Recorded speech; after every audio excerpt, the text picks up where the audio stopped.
দিন নেই যে আমি মার খাইনি। এরকম সংসার করা যায় না, 3টে বাচ্চা আমাকে মানুষ করতে। তারপরে ওই বর আস্তে করে বর একদিন চলে গেল। মানে 14 বছরের বিয়ে আর 20 বছরে ছেড়ে চলে গেল, তার মধ্যে আপনার 3টে সন্তান।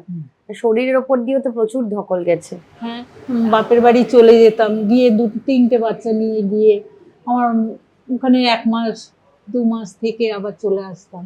কিন্তু এর ভিতরে আমার স্বামী যখন ছেড়ে চলে গেল, তখন আমি রাস্তা খুঁজে পাই না। লোকের বাড়ি যদি আমি বাসন মাজা কাজ করি, আমার 3টে বাচ্চা মানুষ করতে পারবো না। তখন ওইখান থেকে কলেজে আসলাম, আচ্ছা, গভর্নমেন্ট আর্ট কলেজে আমি কাজ করছি। কারোর বাড়ি 2-3টে স্টুডেন্ট মিলে ছবি আঁকে, সেখানে যেতাম।